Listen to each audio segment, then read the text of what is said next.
आज मी तुमच्याबरोबर शेअर करणार आहे चटपटीत स्वादिष्ट साईड डिशची रेसिपी, जी खायला एकदम टेस्टी आणि झटपट बनणारी वांगी बटाटा मसाला भाजी। ही फुलके चपाती भातासोबत खायला खूप टेस्टी लागते। चला तर मग रेसिपीला सुरुवात करूया। इथे आपण काही भाज्या घेतलेल्या आहेत आणि काही बेसिक मसाले लागणार आहेत। इथे बटाट्याचे सालं काढून ह्याचे मध्यम आकाराचे काप करून घ्यायचे आहेत। इथे कढई गरम झालेली आहे, ह्याच्यामध्ये तेल घालायचं। तेल गरम झालं की जिरं घालायचं, बारीक चिरलेला कांदा। इथे आता फ्लेम मीडियम ठेवायची आणि मीडियम फ्लेमवरती कांद्याला आपल्याला नरम करून घ्यायचं आहे।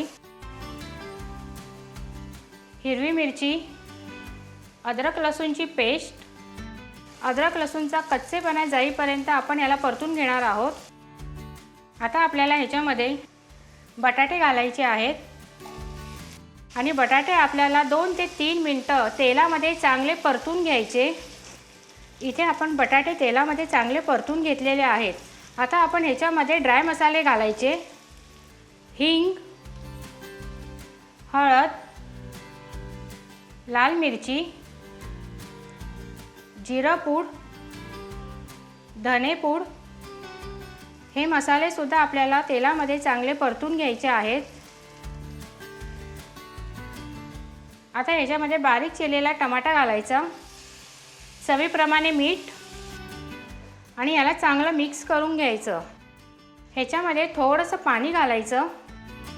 ह्याच्यावरती झाकण ठेवून 2 ते 3 मिनिटांसाठी मंद आचेवरती हे टमाटे सॉफ्ट होईपर्यंत आपल्याला शिजवून घ्यायचं आहे।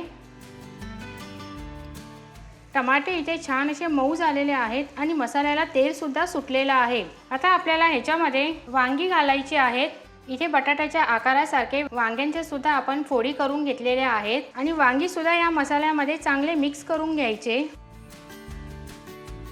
आता ह्याच्यामध्ये अर्धा कप पेक्षा कमी पाणी घालायचं, गरम मसाला, बारीक चिरलेली कोथिंबीर आणि ह्याला परत चांगलं मिक्स करून घ्यायचं। आता हे आपल्याला 8 ते 10 मिनिटं झाकण ठेवून शिजवून घ्यायचं आहे। आता ह्याच्यावरचं झाकण उघडून घेऊया। इथे बघा छान भाजीला बघा तेल सुटलेलं आहे आणि इथे आपले वांगे आणि बटाटे दोन्हीही शिजलेले आहेत। ही भाजी मी अधूनमधून 2 ते 3 वेळा हलवून घेतलेली होती। इथे आपली वांग बटाटा मसाला भाजी बनवून तयार झालेली आहे। आता आपण हिला डिशमध्ये काढून घेऊया। ह्याच्यावरून थोडीशी कोथिंबीर घालायची। हिला आता सर्विंग डिशमध्ये काढून घेऊया। इथे आपली चमचमीत आणि स्वादिष्ट वांगी बटाटा मसाला भाजी बनवून तयार झालेली आहे। हिला तुम्ही फुलके चपाती भात कशाबरोबरही खायला एकदम टेस्टी लागते। तर हिला एकदा नक्की ट्राय करून बघा। तर कशी वाटली आजची रेसिपी हे मला कमेंट करून कळवा। त्याचबरोबर लाईक शेअर आणि सबस्क्राईब सुद्धा करा।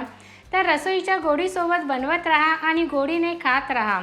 तर पुन्हा भेटूया पुढच्या रेसिपीमध्ये। तोपर्यंत बाय बाय।